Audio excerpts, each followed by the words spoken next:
Guys welcome back to another YouTube video. आज हम बात करेंगे कुछ रेड फ्लैग्स और green flags regarding the consultants जिनको आप परसू करना चाह रहे हो, जिनके साथ इनफैक्ट आप परसू करना चाह रहे हो फॉर योर एजुकेशनल जर्नी।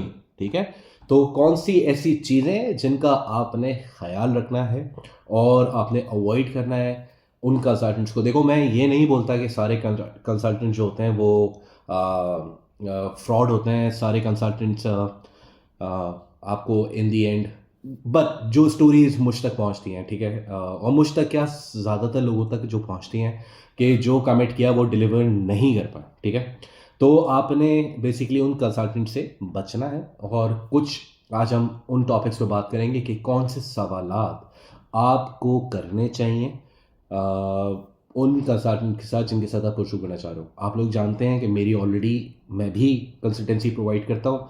तो वो कौन सी चीज़ें जिनको हम मिनिमाइज करते हैं रिस्क को, ठीक है, हम मिनिमाइज करते हैं कि हमारा जो नाम है, हमारा जो ब्रांड है, उसके नाम पे कोई इम्पैक्ट ना है। बिकॉज हम लोग पाकिस्तान तो है नहीं, ठीक है, we are working online overseas, but still if the students are coming to us, तो उसके अंदर बहुत ज़्यादा रिस्पॉन्सिबिलिटी आ रही थी ट्रस्ट की, जिसको हम मेंटेन करने की कोशिश करते हैं। देखो, सबसे पहला जो रेड फ्लैग आता है, आपने कम इनबॉक्स वालों से बचना है। ठीक है, कम इनबॉक्स वो लोग होते हैं जिनकी ट्वीटी की तस्वीर लगी हुई होती है, किसी किसी चीज़ पे आप कमेंट करते हो, नीचे ट्वीटी की पिक्चर लगी हुई होती है या कोई कार्टून करेक्टर लगा हुआ होता है, वो बोलते हैं कि आप कम inbox, let's connect.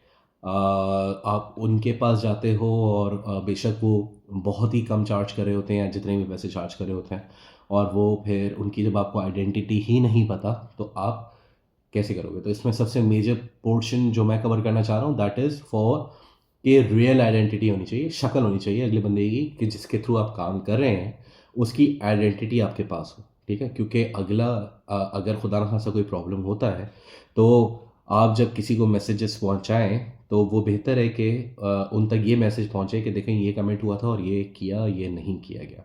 Number one. Number two, always do this thing कि आप अपनी प्रोफाइल पहले कंसल्टेंट से शेयर करें और उससे पोटेंशियल लें कि क्या मेरी प्रोफाइल पे कुछ और बेहतर कर सकते हैं, या मेरी प्रोफाइल जो वो एलिजिबल है बाहर पढ़ने के लिए। I am not talking about Italy, मैं हर जगह की बात कर रहा हूँ। ठीक है, क्योंकि हम तो इस साल अभी फ़िलहाल सिर्फ इटली पे फोकस्ड हैं। ठीक है, क्योंकि ये पहला साल है ग्रांट का, तो मैं इधर उधर जंप इन नहीं करना चाहता। ऑलरेडी काफ़ी सारे ऐसे कंट्रीज़ हैं जिस पे मेरे पास ऑफर्स आती हैं, मुझे बोला जाता है कि यार आप इस कंट्री को भी करो, इसको, लेकिन my prime focus is Italy for now. ठीक है, हो सकता है आगे जाके हम मज़ीद कंट्रीज़ खोलें, लेकिन पूरी ग्रिप होने के बाद। उसके बाद तीसरा जो सबसे बड़ा प्रॉब्लम आता है वो ये आता है कि आप पूरी पेमेंट एक साथ कंसल्टेंट्स को कर देते हैं।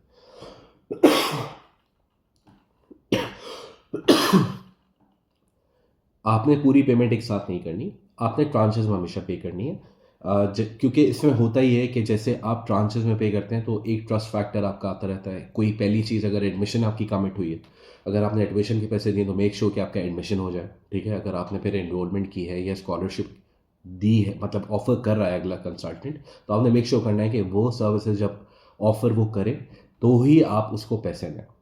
Normally consultants do charge and there is no refundable money. आप उनको बताएं कि ठीक है आप हमारा प्रोसेस करें, but what are the refundable charges. एक चीज़ अपने जहन में रखें, कंसल्टेंट्स सिर्फ और सिर्फ आपका केस कर सकते हैं, वीज़ा नहीं लगवा सकते। ठीक है, अगर आप ये सोच के कंसल्टेंट के पास जा रहे हैं कि हमारा वीज़ा आप लगवा दो, तो ये फ्रॉड कंसल्टेंट है, वो आपका, आप गलत जगह पे हैं, it's a pure red flag. ठीक है, तो मेक श्योर इफ़ आप उससे सवाल ज़रूर कर सकते हैं क्या मेरा वीज़ा लगवा सकते हैं। अगर वो बोले कि हाँ मैं लगवा सकता हूँ, तो फिर आपको उनसे बचना चाहिए। एक तो ये चीज़ हो गई, क्योंकि देयर इज़ नो कंसल्टेंट, ये बेसिकली फ्रॉडस्टर्स ही होते हैं जो आपको ये बोलते हैं कि 100% हम आपका वीज़ा लगवा देंगे, आप सिर्फ हमारे पास आए और केस परसू करें। So this is all fraud. किसी भी कंसल्टेंट के पास ये पावर नहीं होती वो आपको वीज़ा लगा दे, बिकॉज वीज़ा जो है वो एम्बेसी या कॉन्सुलेट से लगता है। ठीक है, तीसरा, मतलब चौथा या पांचवा पॉइंट है ये, और वो मैं इस बारे में इस वजह से बात करना चाह रहा हूँ कि काफ़ी सारे मेरे पास स्टूडेंट्स आते हैं जो आगे पीछे घूम के आए। ठीक है, काफ़ी सारी उनको प्रॉब्लम्स हुई हैं, तो मैं when I listen to those problems, मैं चाहता हूँ कि ये वीडियो एक तो रिकॉर्ड हो जाए, ठीक है, कि हम लोग क्या सर्विसेज दे रहे हैं और क्या होगा, आगे किस तरीके से आपको लेके चलेंगे। लेकिन एक मेजर प्रॉब्लम ये भी आता है कि कम्युनिकेशन का।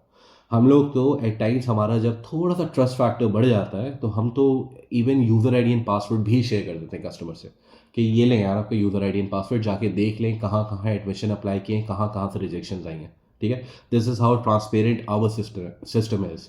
और अक्सर तो आपको ईमेल एड्रेस भी नहीं पता होता, क्योंकि नॉर्मली होता है क्या है, जो प्रॉब्लम्स अभी भी हम लोग इस साल फेस कर रहे हैं वो ये कर रहे हैं कि पिछले साल कोई और कंसल्टेंट थे, उन्होंने एक प्रोफाइल बना दी बलोनिया के अंदर एक स्टूडेंट की, ठीक है, या उन्होंने बना दी किसी और यूनिवर्सिटी में। अब वो उसका अगर यूज़र आईडी एंड पासवर्ड नहीं देंगे तो हमें जाके उनकी ईमेल करनी पड़ती है उनके यूनिवर्सिटी को, और वहाँ से जाके पासवर्ड रीसेट कराना पड़ता है। तो this is all crap that they do. ठीक है, छोटी हरकत है करते हैं। तो ज़्यादातर कोशिश करें कि ट्रांसपेरेंसी रहे, आपका जो कंसल्टेंट है वो आपसे राब्ते में हो। ठीक है, अगर वो नहीं है तो उसकी टीम राब्ते में हो। आपका कोई भी सवाल हो तो विद इन 1 आवर और 2 hour you should be responded. हाँ, टाइम मैटर करता है। अगर आप रात के 2 बजे मैसेज कर रहे हैं तो expect no reply till the morning comes in. ठीक है, जब मॉर्निंग हो जाएगी तो फिर आपको जवाब आ जाएंगे। बट कम्युनिकेशन क्लियर होना चाहिए, ट्रांसपेरेंसी होनी चाहिए, आपको पता होना चाहिए कि आपका केस किधर है। ठीक है, अक्सर कंसल्टेंट तो इतने चौड़े हैं वो तो जवाब ही नहीं दे रहे होते। हाँ, अभी एडमिशन अप्लाई कर दिया, जब आएगा तो बता देंगे, कहाँ अप्लाई किया है, जब आएगा तब बताएंगे। मतलब दिस इज़ ऑल क्रैप। सही है, तो अगर आपकी वर्बल कम्युनिकेशन आपके कंसल्टेंट से नहीं है, जो भी आपका केस देख रहा है या उसकी टीम अगर वो रिस्पॉन्ड नहीं करी, तो there is no point of pursuing your case with him और हर। ठीक है, तो हमने कुछ इसके अंदर रेड फ्लैग्स बताए हैं। ठीक है, मेक श्योर कि choose a right consultant, ask as many questions as you can. आप किस तरीके से मेरा केस प्रोसीड करेंगे, आपको क्या पोटेंशियल दिख रहा है मेरी प्रोफाइल में, हमें उससे भी प्रोसेस का भी पूछें कि इस पूरा प्रोसेस आपकी नॉलेज में होना चाहिए। फॉर एग्जांपल मैं आपको एक एग्जांपल दे देता हूँ। हमारे पास कोई स्टूडेंट आता है एमबीबीएस का। ठीक है, अब एमबीबीएस का कोई स्टूडेंट अगर हमारे पास आया तो उसके बाद होगा ये कि उसका केस किस तरह होगा, ये कंसल्टेंट की फिंगर टिप्स पे होना चाहिए कि भाई सबसे पहले आप एडमिशन लोगे, फिर आप IMAT की रजिस्ट्रेशन कराओगे, IMAT का रिजल्ट आएगा, उसके बाद आप एनरोलमेंट करोगे, फिर आप स्कॉलरशिप अप्लाई करोगे जब भी कॉल्स खुलेंगी। मतलब XYZ आपके कंसल्टेंट को पूरा प्रोसेस बनाना चाहिए कि अगर फॉर एग्जांपल स्टूडेंट रोम में आ रहा है तो उसको कौन सी रीजनल स्कॉलरशिप मिलती है, या अगर आपकी परसेंटेज कुछ एक सर्टेन ब्रैकेट्स के अंदर आ रही है तो क्या आप फुली फंड स्कॉलरशिप के लिए अवेलेबल हैं कि नहीं है, बैंक स्टेटमेंट किस तरह काम करती है, फंड्स को कैसे रखने हैं। अक्सर स्टूडेंट्स को ये बड़ी प्रॉब्लम आती है कि उनको बताया ही नहीं जाता कि आपने फंड्स कब से रखना मेंटेन करते हैं। ठीक है, इन दी एंड आपको बोला जाता है ओ आपके पास तो बैंक स्टेटमेंट ही नहीं है, अब आपका तो वीज़ा ही नहीं लग सकता। ठीक है, सो आपके टैक्स रिटर्न्स कितने होने चाहिए, अगर टैक्स रिटर्न्स में अगर आपने क्या क्या शो करना है जो आप अगले साल एलिजिबल हो। So these are all the points that you should need to jot down. Italy का प्रोसेस करना कोई रॉकेट साइंस नहीं है, बल्कि मैं तो बोलता हूँ कि कोई भी प्रोसेस करना कोई मुश्किल नहीं है। But if you are seeking a consultant's help तो मेक श्योर कि ही नोज द प्रोसेस यार। सही है, उसको प्रोसेस का पता हो, मोटिवेशन लेटर में क्या लिखना है क्या नहीं लिखना, कौन सी यूनिवर्सिटीज़ की टेक कब खुल रही है, फर्स्ट कॉल कब खत्म हो रही है, सेकंड कॉल कब स्टार्ट हो रही है। मतलब he should have a plan कि, और अगर उसके पास प्लान है तो वो आपको 1 से 3 महीने में पता चल जाएगा। ठीक है, वो सारी चीज़ें हो जाएंगी। उसके बाद या बेशक आगे का प्रोसेस करना चाहें या ना करना चाहें, it's totally your call. But at times आप लोग पैसे ही शुरू में दे देते हो तो फिर आप फंस जाते हो। सही है, so guys this is all. क्योंकि कंसल्टेंट का सबसे बड़ा प्रॉब्लम ये है कि ठीक है अगर वो आपके पैसे भी रिफंड कर रहा है but he should be sorry कि यार उसने आपका केस अगर ख़राब किया या प्रॉब्लम की तो ही शुड बी सॉरी। ठीक है, और क्योंकि आपका टाइम ज़ाया हुआ, पैसे से ज़्यादा ज़रूरी आपका टाइम है। Your time is the most important thing you have right now. ठीक है, अक्सर बच्चों के लिए टाइम इस वक्त इतना इंपॉर्टेंट भी नहीं है। ठीक है, देखा जाए तो, but time should be kept on priority. So guys, this is all from my side. If you have more concerns regarding this topic जिसको हम आगे किसी और वीडियो के अंदर भी हम लोग डिस्कस कर सकें, जो आप लोगों को प्रॉब्लम्स आती हैं while dealing with the consultant, तो प्लीज़ यार कमेंट में ज़रूर बताना कि आपके साथ क्या मसला हुआ। और बेशक अगर आप नाम ना बताना चाहो नाम ना बताओ, प्राइवेसी रखो, कोई मसला नहीं है।